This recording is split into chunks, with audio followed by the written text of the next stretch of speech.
so.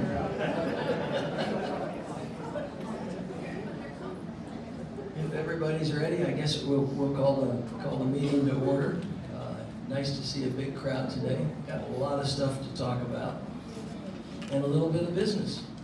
So I'm going to start with an announcement just to correct some information that has been spreading relative to evacuations and flood insurance.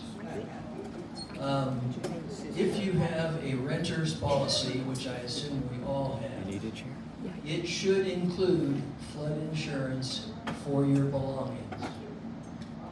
Okay, I was called by a couple of people and said, do we have to have it? And I didn't know, so I called my insurance company and they said, absolutely, renter's insurance includes flood damage to your belongings. The corporation has flood insurance on the structures. So, I then asked, is that by statute or is that by company? And my insurance agent nor the other person who checked, they did not have an answer to that. So my suggestion is you call your insurance company and be sure that your renter's insurance covers your belongings. From everything I've heard, I'm pretty sure that it probably will, but it behooves you just to confirm that. Okay, Sharon's did not, so apparently some don't. I'm still not sure the federal flood insurance does, but you'll need to pursue that with your individual company. The other item has to do with evacuation and evacuation support. Gary Hennessy, this morning's meetings, he's the COO he runs all of the CCRCs for Westminster. Went through this very clearly. They strongly urge independent living residents who are able to have a plan for their own evacuation. If you don't have a plan or unable to drive or take yourself or get a ride or have family, they will take care of you. And you'll probably be sleeping on a cot in another community or a church or something like that. It won't be the Ritz-Carlton. But there was some rumor that if you were independent living, they weren't going to help you at all. And that's just not the truth. I mean, if you're able and you have family in North Georgia or the Carolinas or something, that's what we've done. Is we have good friends in Tennessee, and that is my plan that I've submitted. So if we have to evacuate. The good news is, I think if the long-term residents here can correct me, am I correct that you've never had to evacuate? That's incorrect. Okay, so they have evacuated other people to our campus, but this campus has not evacuated, so that's probably not. Yes, we have. One time. Yes, we have. Oh, what, Patsy? Who's? We have evacuated. Okay. And I don't know what year it was, but it was 2004. 05? 04. 04? 2004. Oh, it was when they went like that. The two hurricanes crossed in the middle of the state. Is that when you went to Atlanta? No. To Ponte Vedra? Okay. Well, maybe we can vote on that. Could we do that again? Oh, good. Those, I think, were two critical things for everybody to know. And I want to do a couple of thank yous. Bruce Darnell, are you here? I'd like to thank Bruce for both running the Derby and the Super Bowl pools. Everybody enjoyed it, had a good time, and a few people made some money. But thank you, Bruce.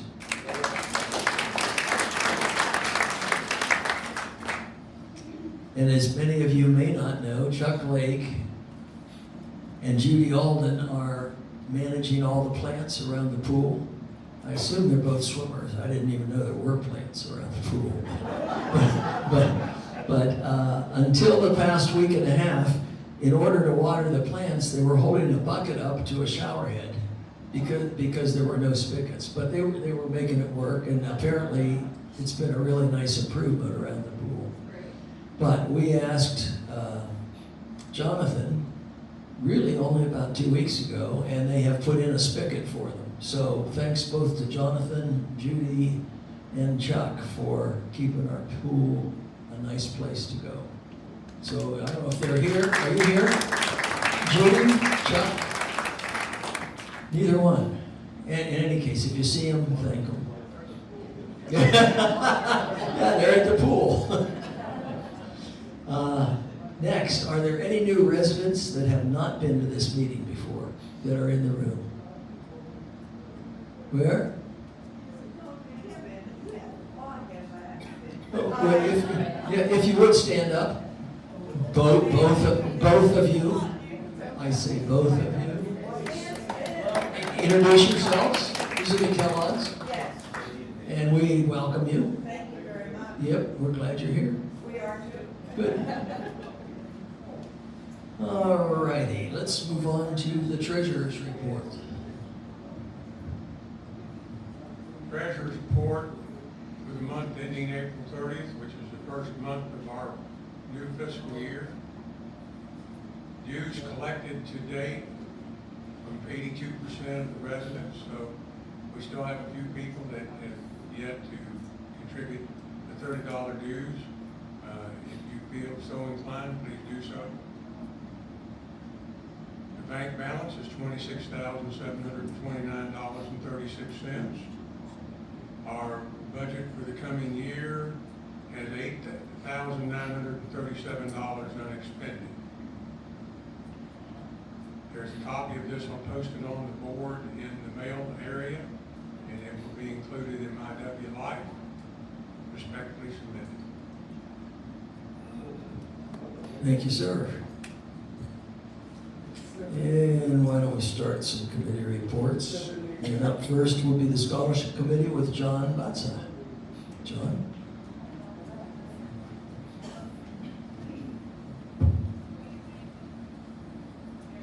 Mr. President, thank you. Yeah. It's working? Okay, thank you. Council members and dear neighbors, the Scholarship Committee met on the 18th of May.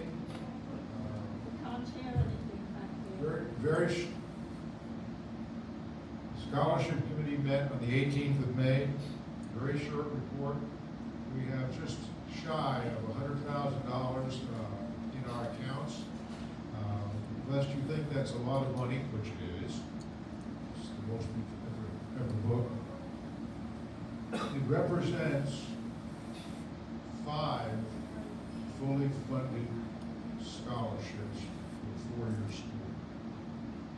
So it wouldn't take a great deal of activity from our employees, team members, to absorb that surplus. So I get some feedback that, God, there's a lot of money you spend it. One of the things that you should be aware of is when we replaced many of the dining staff and kitchen staff over the last year, they were replaced with current high school students who are not going to college. They will ultimately go on to go to college.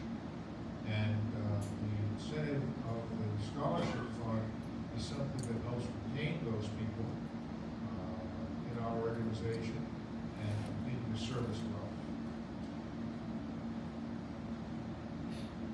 Those scholarships were awarded during this past period, and that is our report. Respectfully submitted. Thank you. Thanks, John.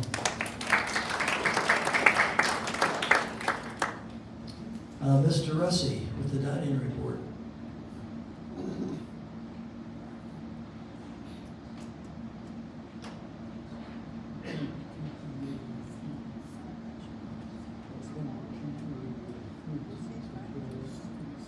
The dining committee met last Wednesday, the 18th. Closer to the mic, please. dining committee met on May 18th with Chef Luke, since Rocco was unavailable due to the fact that he is now spending time also at Julian Creek until they get a new dining manager.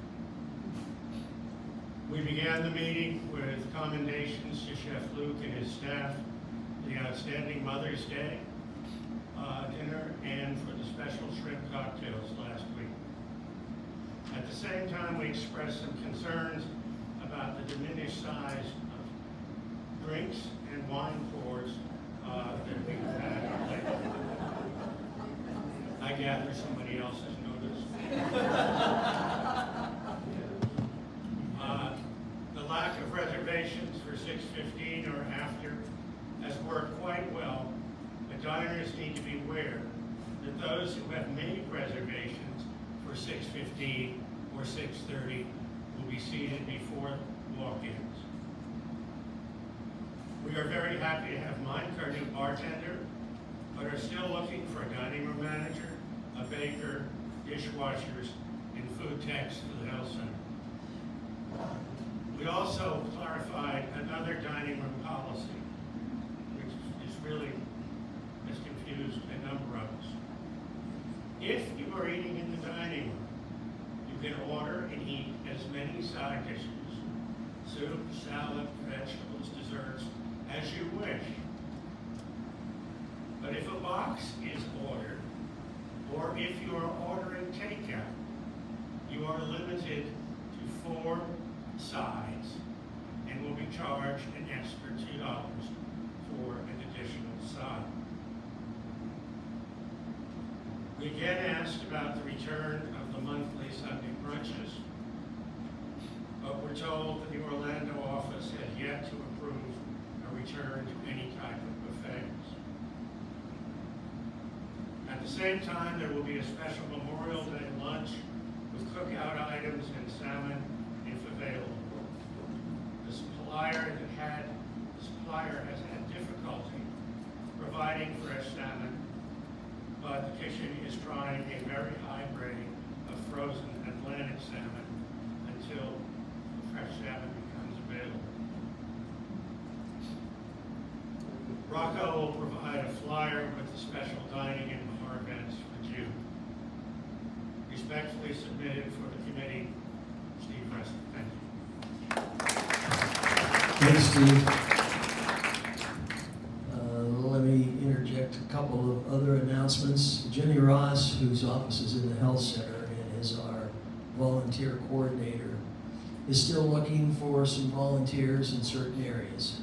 She's looking for somebody to help with bingo on Saturday, somebody to help with the assisted living library.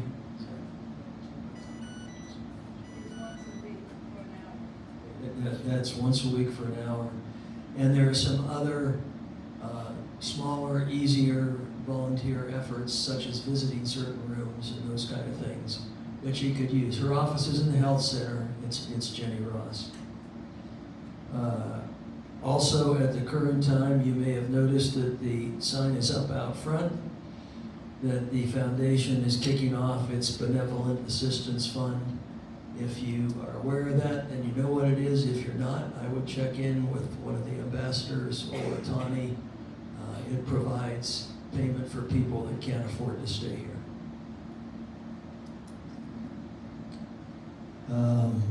Creating Legends. Does everybody know what Creating Legends is? Let me rephrase that. Is there anybody here that doesn't know what the Creating Legends program is? Okay. There are folders at the front desk that allow you to recognize employees for going above and beyond, or providing excellent service, or going out of their way, or even saving your life. And there are about 5 different levels, up to and including a life-saving award. And what it requires is that you write a small narrative of why you think that particular staff member has done a good job, and turn it in at the front desk. And then once a month, 2 residents,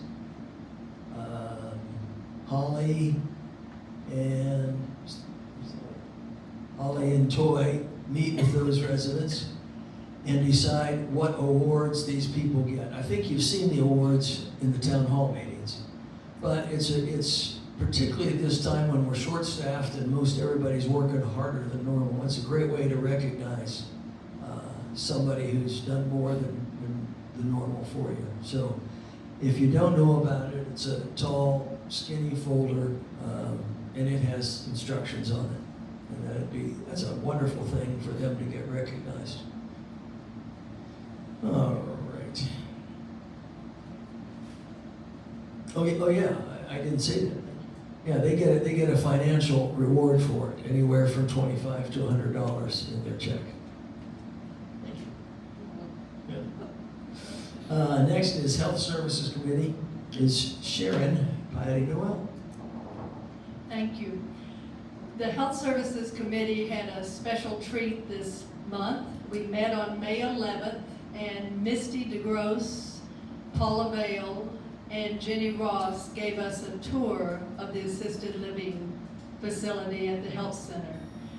This was a fabulous introduction to the programs there.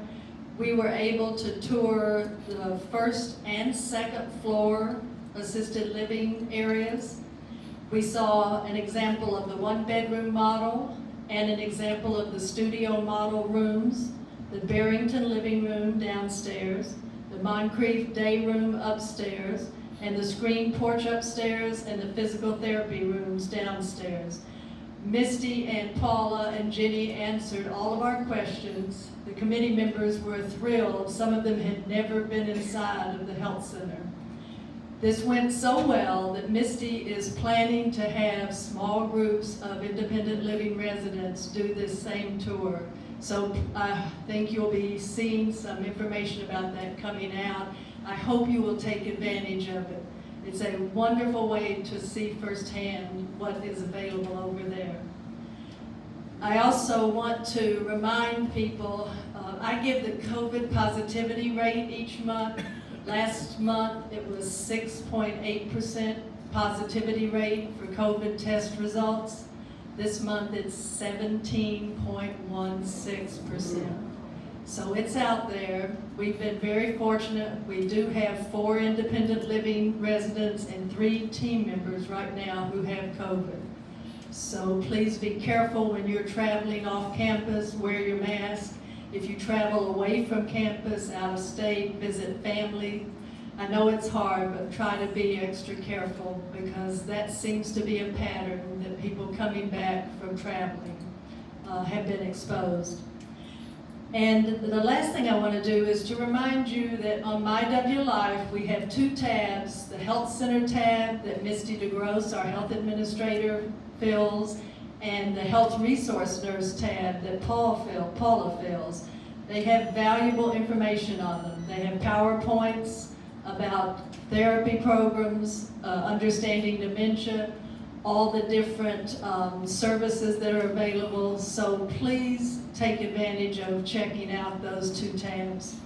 Respectfully submitted, Sharon Piney Noel. Thank you, Sharon. Next up is is Landscaping Committee.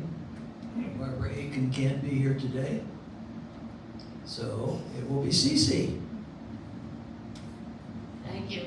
The Landscape Committee minutes are from May 6th this year. The meeting was called to order at 11 a.m. Present were Diane Anderson, Edwina Hutton, Harvey Kissel, Joan LeBeau, Richard Stetina, Cece Orbis, Council Liaison, Jonathan Gardine, and he's the head of the JR Sykes Church Company, Barbara Aiken, Chair, and Judy Alden attended as a guest regarding watering the flower pots around the pool. So there's a little repetition here on the information. The committee was reminded to record their volunteer hours, including time at the Landscape Committee meetings. The Memorial Garden was discussed. With the creation of the Memorial Garden, this will, hopefully in time, be a catapult to dress up the entire Green Mile and beyond. With the capital budget approved, the overall campus landscaping is projected First, to bring the home landscaping into uniformity and continue working on the sprinkler system around the campus. Of the 89 home units, 12 have been finished with the new landscaping, and 5 are under construction. Landscaping of the apartment buildings will not be started until the work on the buildings have been completed, i.e. new windows installed, construction work completed, and buildings painted. Judy Alden attended the meeting this day. Judy, along with Chuck Lake, watered the flower pots around the pool. She presented pictures showing how awkward it is to fill the buckets to water the plants. She requested a water source be installed below the shower, which would make the job easier. It was decided that a faucet and hose would be installed for the flower pots on the utility side of the pool, and watering cans will be provided to water the flower pots on the building side of the pool. This is my favorite part. Cece expressed the look of the wooden flower pots at the pool did not exactly go with the look desired to be achieved at the pool. After discussion, considering the expense to change the pots and the fact that flowers look quite pretty, it was decided to leave the pots as they are at the pool for the time being. I lost that one. The pots for the front porch of the clubhouse were discussed. JR will check his sources for the pots, share his findings with Jonathan, who will then share with the committee. It was decided this committee will meet monthly. The next meeting will be June 3rd this year. The meeting adjourned at 12 p.m. Respectfully committed, Barbara Aiken.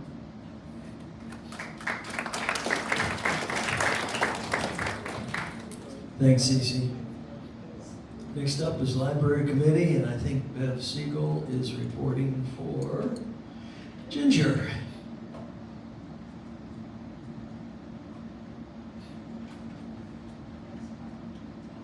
Hello, everyone. We do have some good news, and that is Ginger. Closer to the mic, please. Okay? We have some good news. Ginger is returning as our permanent library chairman in June. And for this, all 9 of us on the committee are very appreciative.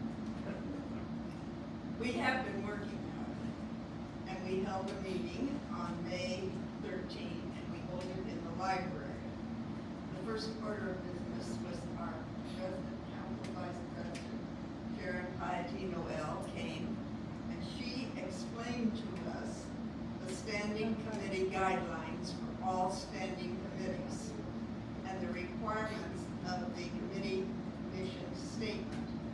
She gave us documents, she explained things and answered our questions so that we understand the obligations that we have and what we can and cannot do in the future. Lucy, Margaret, and Nancy are continuing their efforts to weed the books in the shelves of the library. You have seen that this year we have filled up quite a few of the shelves, and we are very appreciative of that, and we will slowly weed them out.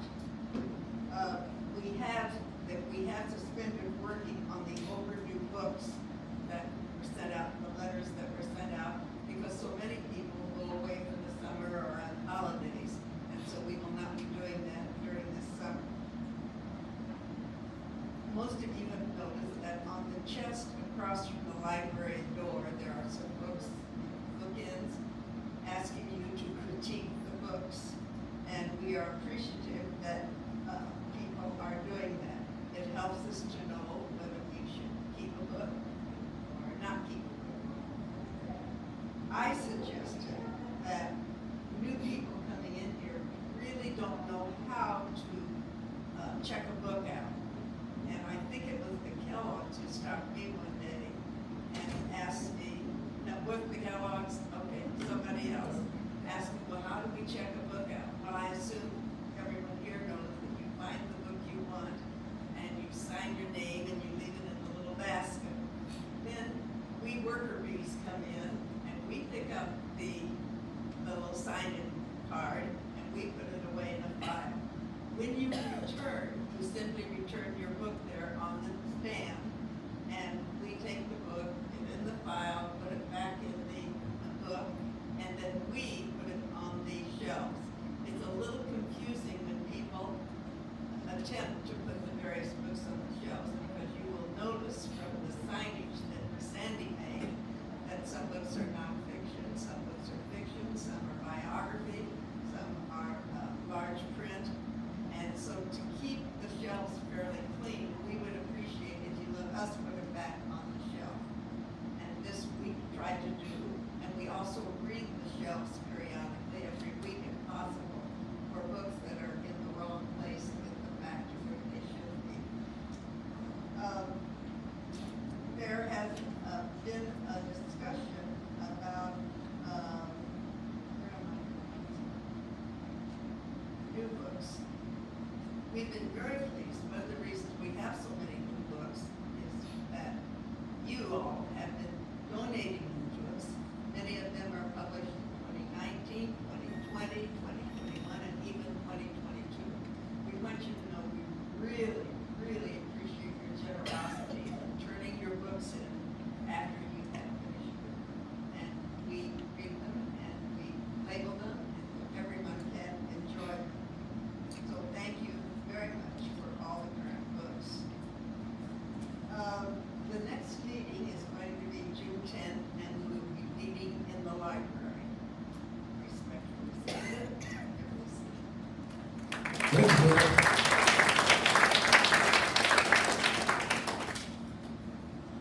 You know, going back to the Sunday buffets, as long as the numbers fluctuate up and down for COVID, we'd probably stop asking that question.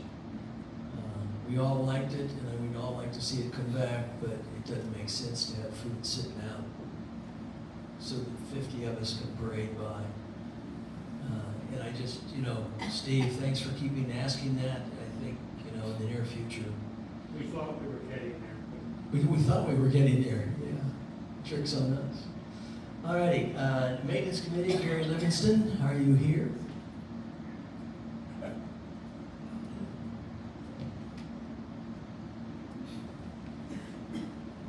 I'm going to step away from maintenance for a second because I very rarely find myself in front of a crowd several days in a row.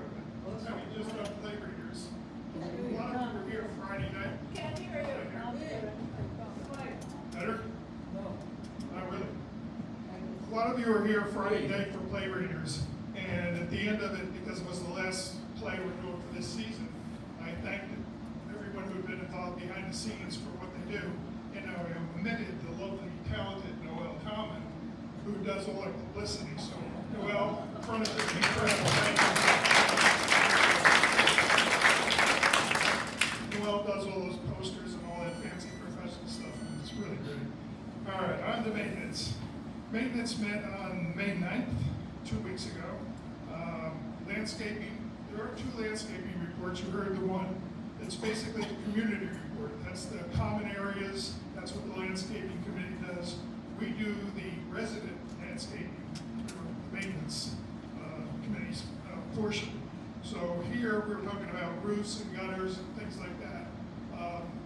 J.R. Sykes and H.R. Turf have now been contracted by Westminster to handle the gutters and the roof cleaning.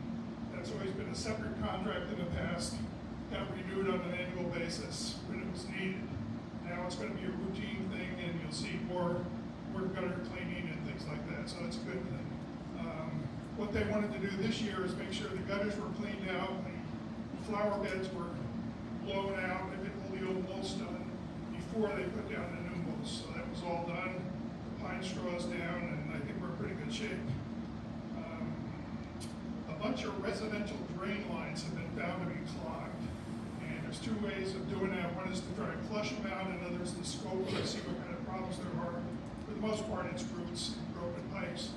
So they're gonna, again, Jonathan has to decide which way to go, but he's leaning towards just flushing all the lines, see where the problems are. And then as a result of that, it'll either clean them or indicate we have to do some more work. But that's being looked at. Under maintenance, just have to look out your window and you can see there's plenty going on. The structure structural work continues. The windows right here in the corner are being done today.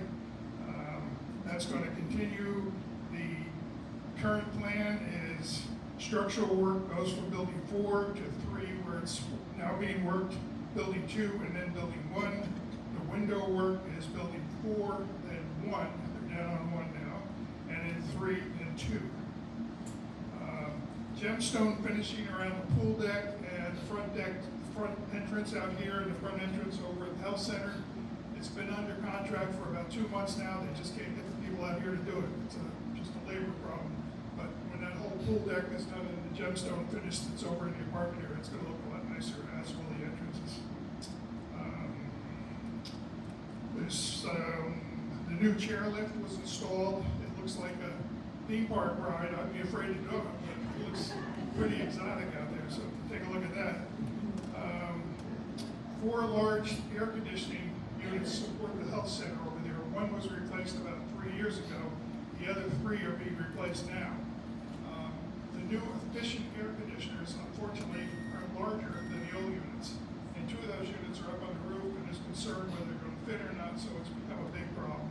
And they're being reviewed right now, but it's going to be all new, basically all new air conditioning over at the health center. Maintenance remains down 1 person. Housekeeping, Crystal Clean has been on site, they're here on site today, even doing some additional power washing and window washing. Mosquito issues are being addressed. Toy is working with the county on a continual basis to try and get that under control, but it's been a tough year. And housekeeping is down 2 cleaners and 1 floor tech. 1 former housekeeper actually returned and was assigned to the health center, so that's good. And I think that's about it. Respectfully submitted, Gary Livingston. Thank you, Gary.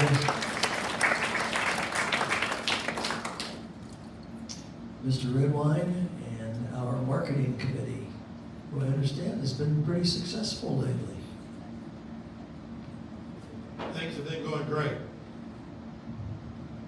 Can you hear me now? Wish Mike were here.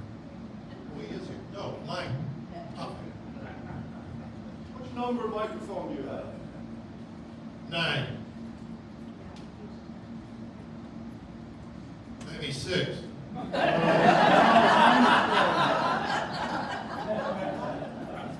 this any better?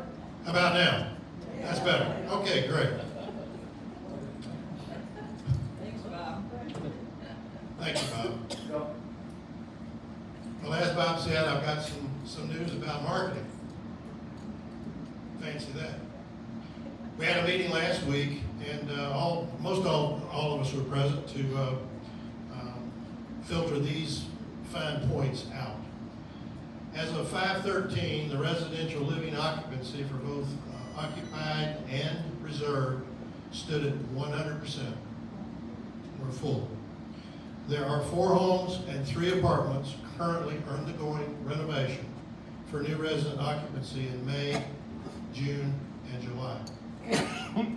Assisted living stands at 86% occupied, while healthcare is at 77%. Altogether, our total community occupancy for both occupied and reserved stands at 95%.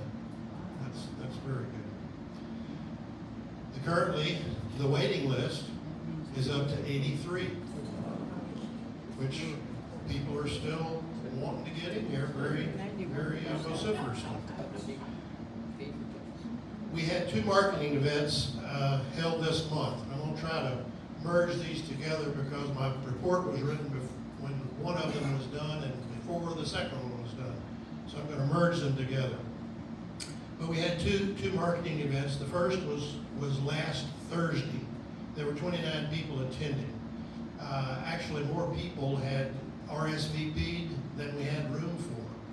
And unfortunately, a few of them had to be turned away. But they were signed up for a future event coming next month. The event was to have featured a poolside barbecue, but the venue was relocated inside to the St. Andrews dining room. The barbecue, that was the main item, was a hit with all attendees. So much so that some of the new linen tablecloths that Rocco has purchased will now require extra washings to get all the barbecue sauce out. The second event that we had was held just this Saturday, and it was over at an area that a lot of you know. It's called Marsh Creek. And it was, there were 25 folks at that event. And at that very event, there were two folks that had been on the waiting list for about 2 years. And Fritz had just told them the day before that a home that they were interested in is available. And they took it. So we're still full. All kidding aside about the barbecue sauce, last marketing events that we've had last week were a big success. We used a different setup at the event we had here in the dining room. The various committee members that were present were Jim Vandenberg, John Finn, Mignon Williams, Kiki Walt, myself, Julie Funke, and Fritz. And we were each seated at a different table with guests.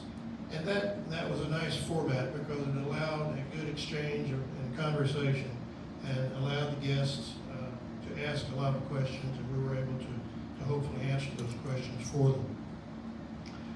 Something you might have wondered is that concerning the apartment remediation, does that present an elephant in the room situation for marketing events that we have had? And the answer to that is really no. For those who question the construction, we summarize the situation as follows. We tell them the bad news is that the windows leak and have caused water intrusion problems for some apartments. However, the good news is that Westminster Communities of Florida not only has the financial strength to remedy the bad situation, but is also following through on their mission of caring for and ensuring the well-being of all residents by making things like new once again. The marketing events WSA has hosted so far this year have enabled committee members to interact with more than, or almost 80 people, and have provided opportunities for us to tell our stories and answer questions asked by the prospective residents, all of which allows for a better feel and understanding of what moving into a life plan community might be like. And in conclusion, last month, if you remember, I ended the report talking about the new Unified Community Landscape Plan. Cece mentioned it also. Having such a unified landscape aesthetic is something that residents and prospective residents want. It not only indicates that operational revenues are adequate to support such an effort, but also evidences management's commitment to the ongoing monitoring of this improvement. I think you will agree that the new landscape aesthetic enhances the overall appearance of our community for not only current residents, but also for future residents to enjoy. Respectfully submitted, Bradley Redwine. Thank you, Brad.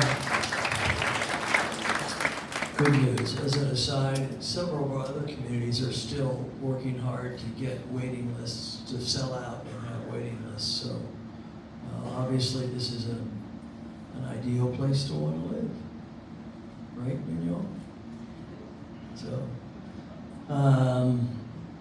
it seems to me I had, two quick announcements. One, we announced last week to please, if you have day help, have them not park on the cul-de-sacs because of emergency vehicles. I'd like to thank everybody, because as I walk around places that used to be blocked by daycare workers and so on, are now parking in the driveways, which is working pretty well. So for those of you involved with that, thanks for listening and thanks for doing that.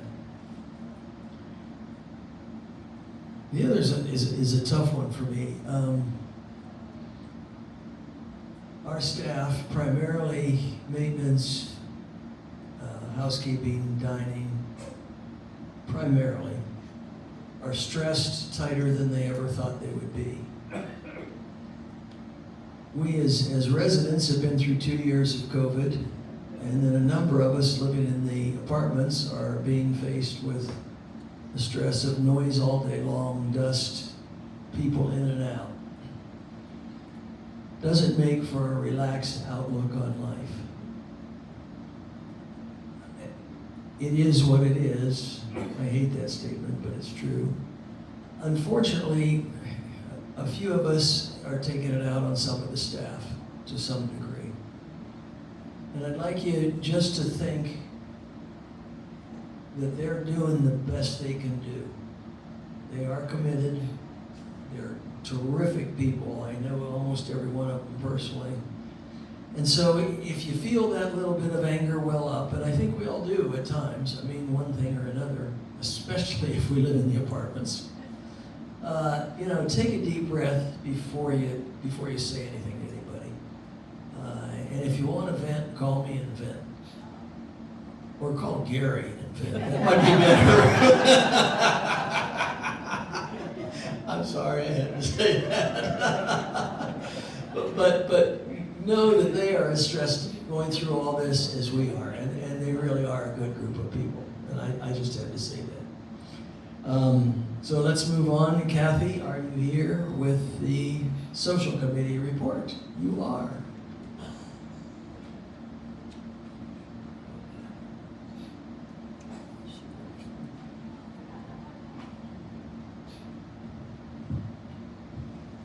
Okay, can everybody hear me all right?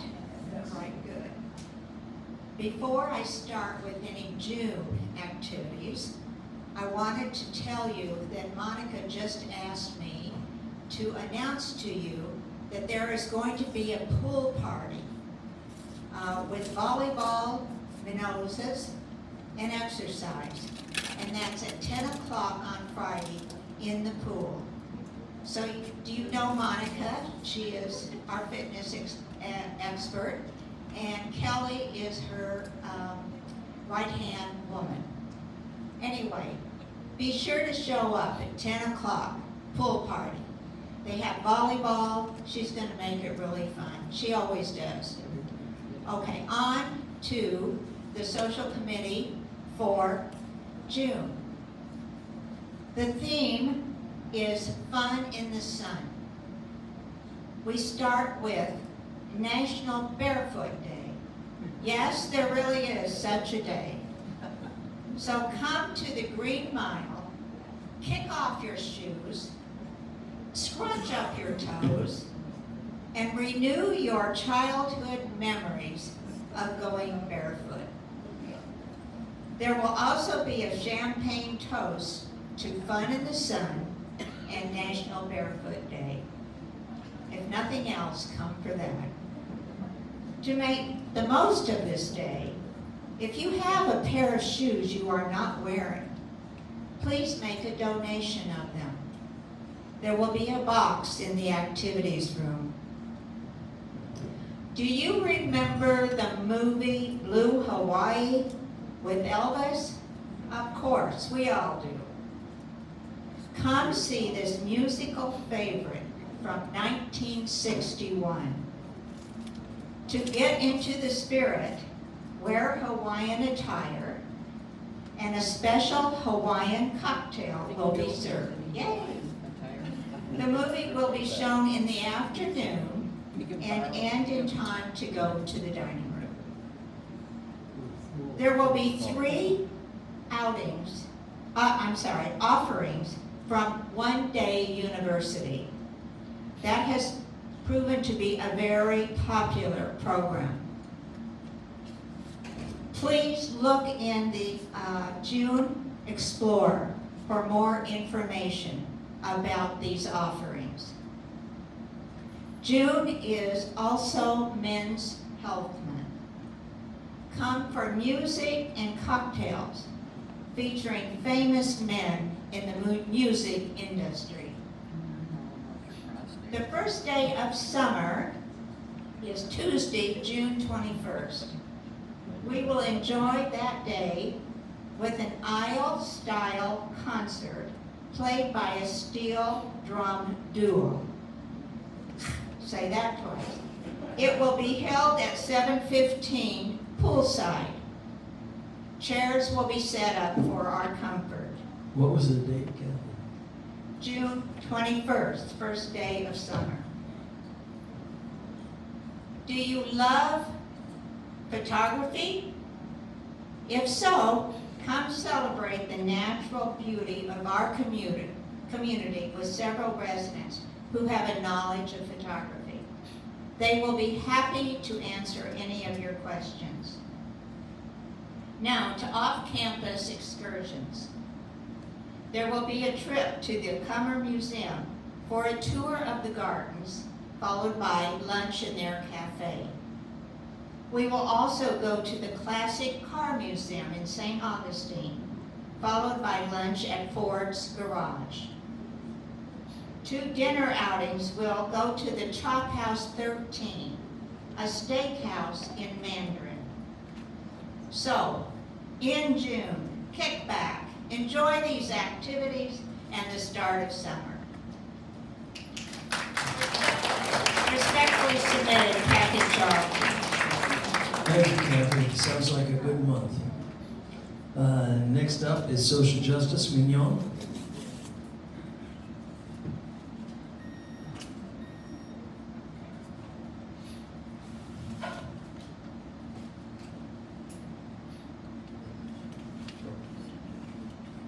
Before I start, I have one question. Is Thomas here? Do you know my name? No? Come on now, you had all that practice. Well, it's Ellen Mignon. Okay. It's with pleasure I'm giving a social justice report to Social Justice Committee. As I might have mentioned to you, our last meeting has now become an official committee versus an ad hoc committee. And we had the opportunity to meet twice this month, on May 9th and on the 23rd. What I'd like to do now is to introduce you to the members of that committee. And please stand when I call your name. Brenda Census. See, empty chair next to Bruce, so I don't know where Brenda is. Okay, there you go. Joyce Katonska, Sharon Piety Noel, Jim Vandenberg, yours truly, Edwina Hutton, Andy Camp, and I know he's here, Les Lane. Okay, so those are the members of the Social Justice Committee. It's not too late to join and to participate. It's not a closed group, so please, please, please, make yourself available to that. I'd like to review the mission statement with you and give you a further explanation on that, if you indulge me, please. The mission is to foster an engaged, inclusive, multicultural community by providing a forum that informs, promotes, and inspires social justice both within WSA and beyond. So what I did for my own understanding was to look up the word social and the word justice, so that maybe we can have a clear understanding of what those 2 words are. So these are not my words, these are definitions from some well-known people like Webster, so on and so forth. So social would say, relating to society or its organization. It's companionship best suited for living in communities. And the last part of that definition is learning and building new relationships. So that's the first definition in terms of what we are trying to do. The second part, the second definition, is justice. Moral principle determining just conduct, just treatment of all members of society with regard to a specific public issue. I went a little bit further and looked up some words and some meanings from people that we may know regarding social justice. And one of them is from a person I think we all know, who said, injustice anywhere is a threat to justice everywhere. I think we might know who that is. It's Martin Luther King Jr. This one, I remember the name, but wasn't quite sure and had to do some more research. You may choose to look the other way, but you can never say again that you did not know. And that came from a British parliamentarian in who was born, I believe, in 1867. So looking at social justice is more than what people think, that is racial or has a limited meaning or definition. So I say that to you because on our last meeting, which is going to be on June 19th, it will be a celebration. It will be a celebration of our past accomplishments, as well as an introduction to new things that can be placed on the agenda for this coming year. So some things that we're thinking about already and entertaining in that is to look at climate. That affects all of us. The effect that we have on water. And there are some other social issues that affect us all. So I encourage you in particular, if you've not been, new residents, or maybe you were a little skeptical or didn't want to come for whatever reasons, is to come and join us on the 19th. Not only with reflections, we're going to have some way of you assessing the programs from last year, as well, Monday, June 15th, thank you. June 15th is me, June 15th. June 15th is me. Will be some way of assessing the previous programs, as well as giving input to future programs. So this is for all of us. Social means community. Justice is for all. In closing, I'd like to say, it is injustice that the order of society is centered. And I think we've all heard about this man somewhere in high school along the way, and that is from Aristotle. Thank you all for listening. Thanks, Mignon. And last but certainly not least is Lynn Sumner from the Welcoming Committee.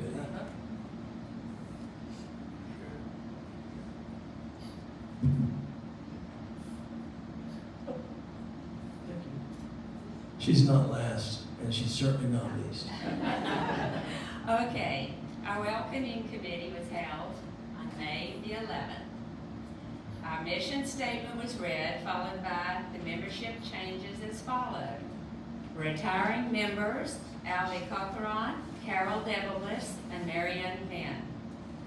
Marianne Finn and Carol Debelis were recognized and thanked for their many years of service and the time that they have put onto our committee.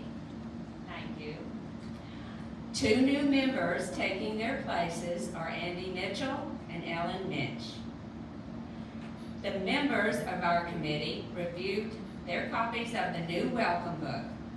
This will be helpful in explaining to the new residents what is in their copy when they receive them. These were courtesy of Tani Allegiance and the Westminster Foundation.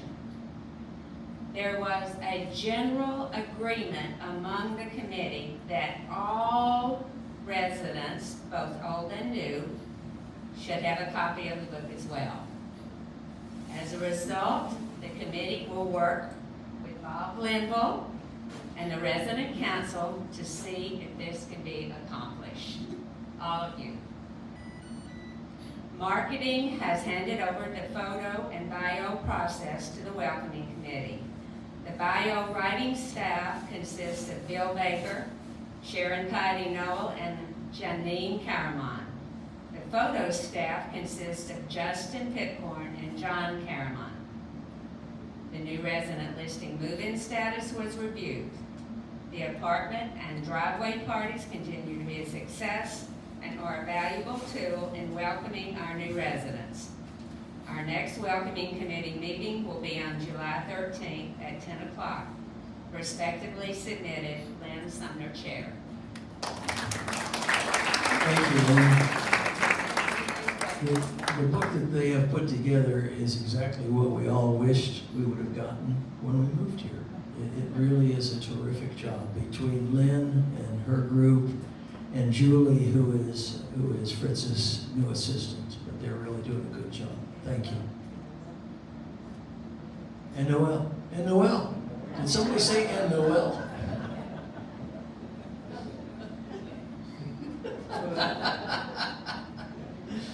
All right. I'm not sure Mike Hofecker is here. Is anybody? There's no report. Sorry, that's an error. I don't know. Yeah. I don't know who did that either. Anyway, and the last one here that says yes under the reports is the redevelopment committee with my name beside it. And I'm here to report that there is no report from the redevelopment committee once again. And not only that, but they have moved our meeting back from the third week in June to the third week in July. So next month I'll report again that there's no report. And now, I think I can say this, last but not least, can I see that? Is the Play Readers report with Kathy Vandenberg.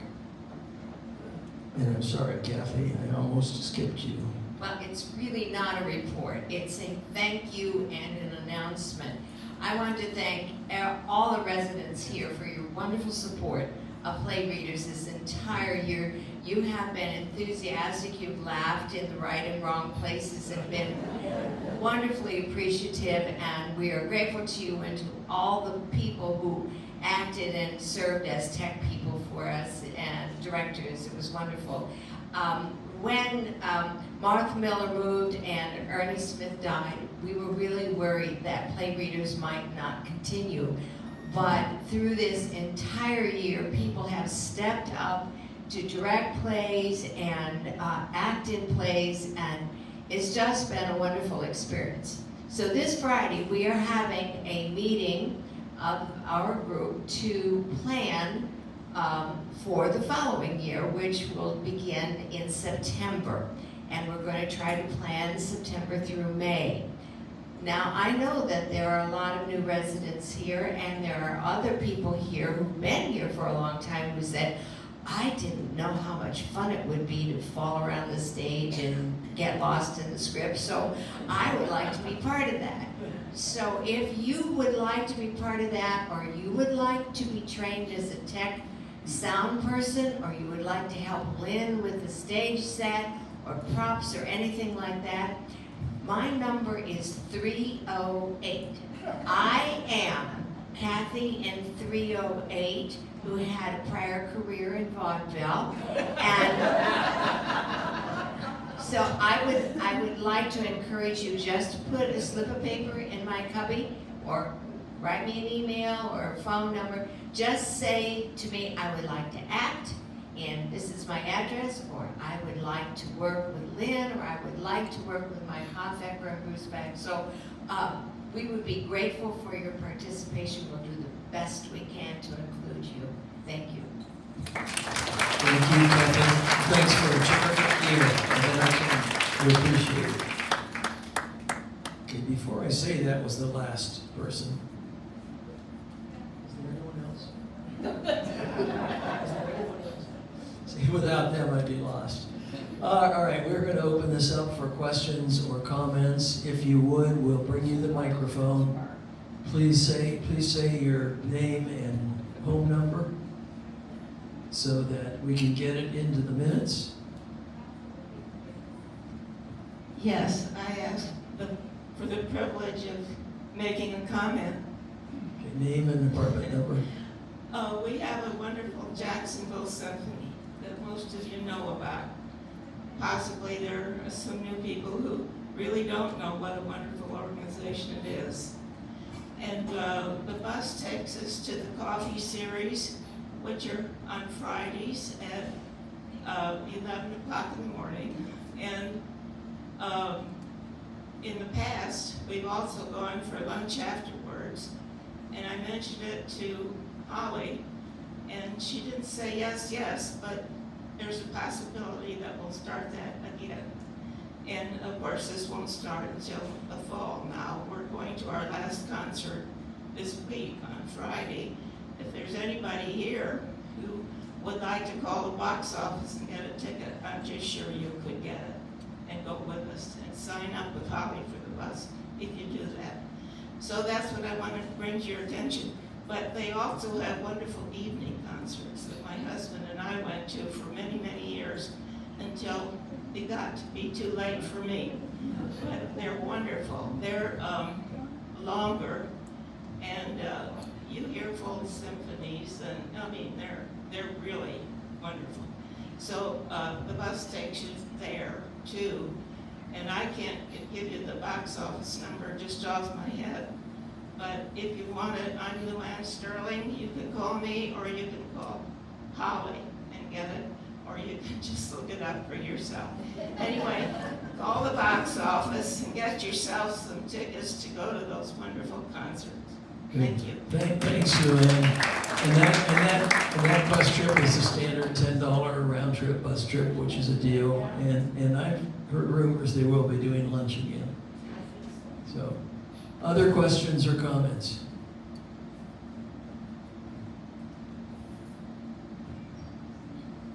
Marty Cohen, 525 Belmont Road. Actually, I have two questions. Does anybody know all this pine straw that's being put down, is it flammable? Put a cigar in it, it is. I'm concerned with it, frankly. Just be aware. That's a good question. I don't know. I've done pine straw at my house for years and never had an issue, but I don't know. I'll come over to your house and we'll check it out. I'll bring a torch. The other one, this is actually probably for Sharon.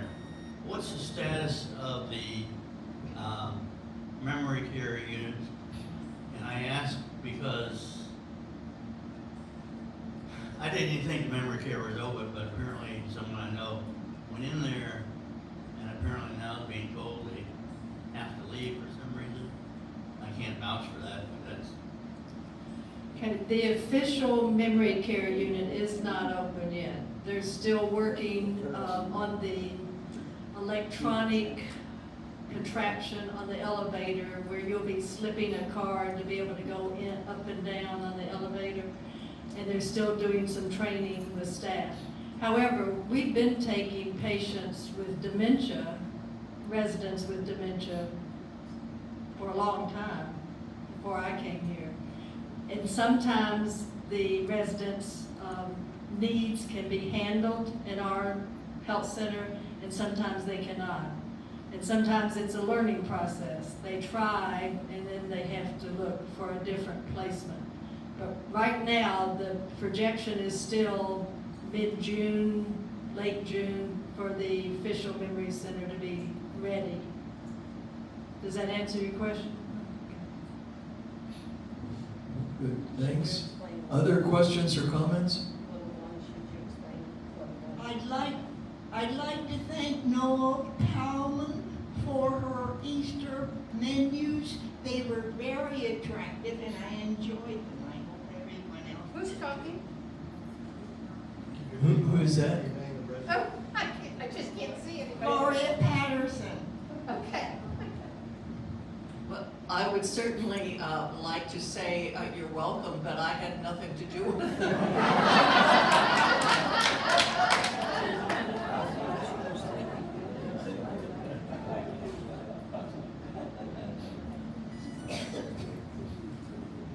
Over by the side. Yeah, this is Bob Coleman, 716. I came here today vowing to keep quiet, but then the subject came up with the, what is that thing called, the Creating Legends program. I have no problem whatsoever with that program. I've used it myself in the past. Somehow, it's too bad that we don't have some mechanism to recognize employees who are unqualified in over their heads and therefore give severely deficient service. It does not happen much, but it happens. And frankly, I don't know how to address it, and I don't really expect an answer here. I can answer that. Talk to their director. It's just pretty simple. I mean, you don't need to put it in writing. You know, if it's a housekeeper, talk to Toy. If it's a wait staff, talk to Rocco or David. It's much higher level than that. Say again? It's much higher level than that. That's above my, you talk to Debbie. And if it's higher than that, it's above my pay grade. Somewhere in the back has the microphone. Oh, hi Joyce. Joyce Katonska, 524. With summer coming on, and I'm going to address this specific living residents. My concern is a 15-year-old air conditioner and wondering whether there will be any scheduled maintenance to ensure that we have good quality products and the filters are changed. Gary's going to answer me, so. I'm not sure I have an answer, but this came up in the last maintenance meeting. And Jonathan said over the past two years, they've replaced 30 air conditioners. They've all had an average lifespan of about 13 years. So he thinks that that's probably pretty much what we're going to, because we're concerned about the cleaning of the condensers and all that stuff and maintenance agreements. And he said if you're getting 13-year averages out of your air conditioners, that's really all you're going to get, even if you had a maintenance program on them. So they are changing filters on a regular basis. And I think the air conditioners are going to continue as they're doing what they're doing now. But they do expect that if they go, they're going to replace them quickly. And they've got the budget to do that. I can add something to that. Just last week, I know of 3 individual locations that they had their air conditioner replaced, and there was no request for that to be done. The maintenance people, when they came around and did something, they came in and looked at the air conditioner itself, and on the air conditioner there's a chart with various service dates, and it has the date that the entire unit was put into service. And they apparently have reported that back to Jonathan, and I guess they're targeting the oldest units and they're changing them out. I know they did ours, they did Jim McKinney's, and they did Clyde Brady's last week, and yours too, Rita Allen. So that's 4. So they're doing it.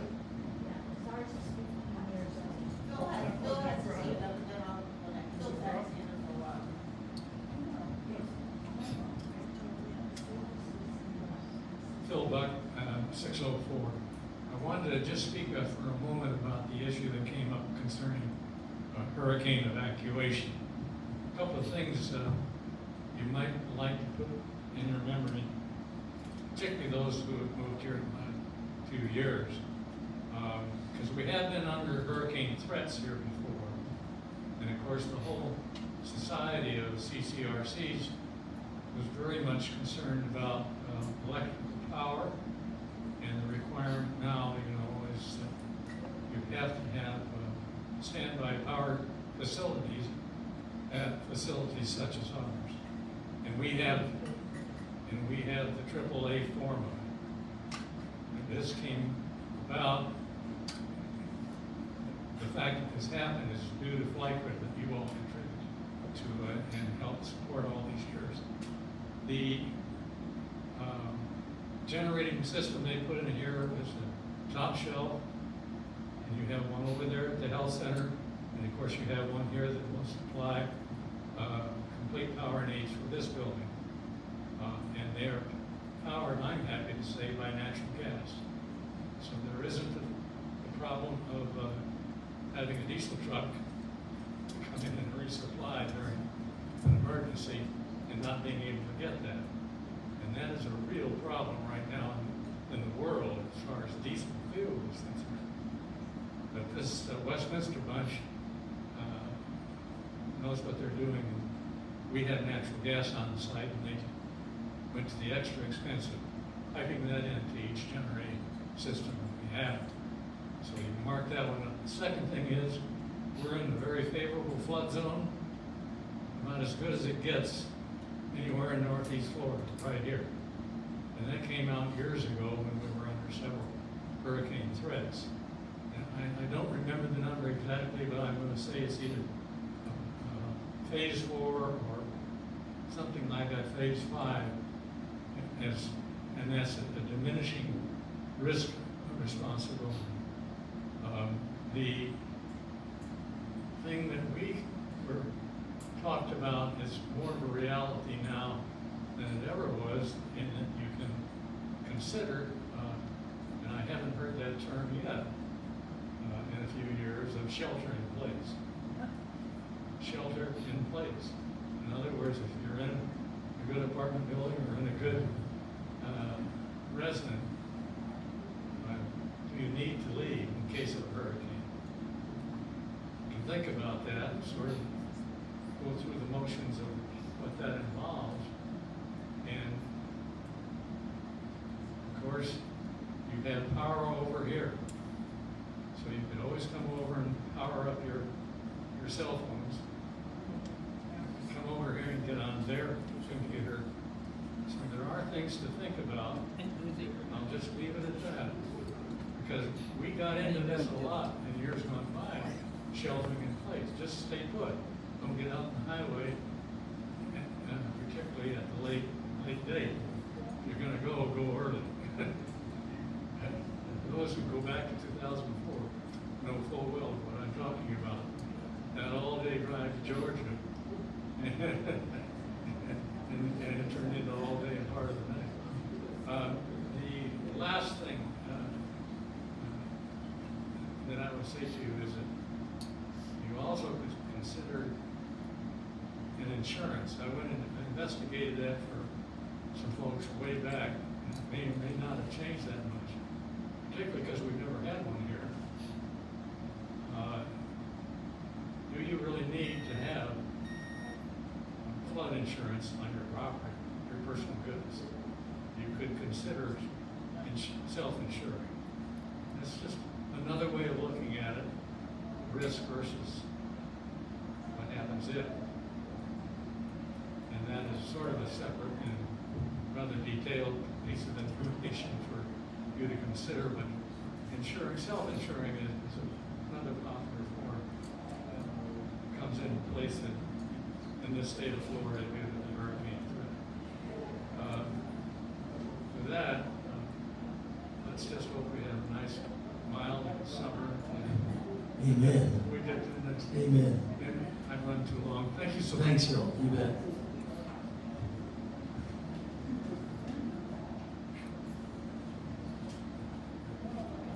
Sir, on the question of the HIVAC system, do we have a choice between getting HEPA filters or just regular filters in our units?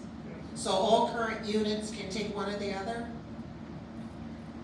Government's trying, in some cases, people have bought their own filters. And, in some instances, people have bought their own filters and they're replacing them themselves, or his people will replace them. He has a couple of different options available, but if they're not what you want, then you'll have to withdraw. But he does have a couple of different options. Thank you. Marty piqued my curiosity, so this is the know-it-all from Google on pine straw. It begins with a potential fire hazard. Then it says pine needles are rich in oil and they are highly flammable and are considered the second most combustible ground cover in the world. Don't throw your cigar down in the pine straw.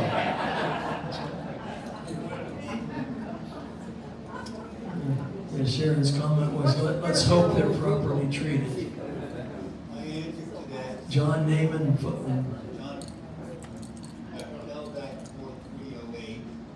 My answer to Bruce, which he is absolutely correct. But if you have an irrigation system, the water from the irrigation system, along with watering grass, also should water the pine straw, and therefore it is safe. Thank you. All righty. Well, we were moving well. I thought we were going to get out of here at an hour, which is always my goal, but a lot of good questions, a lot of good information. Thank you all for coming, and we'll see you next month.